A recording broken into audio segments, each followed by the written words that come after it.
What's up everyone, welcome to this video.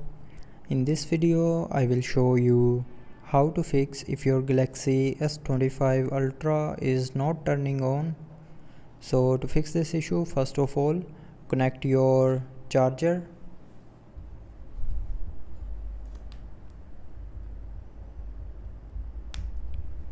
Now after connecting the charger, force restart your phone. So to force restart, press and hold the volume down and power key for 15 seconds.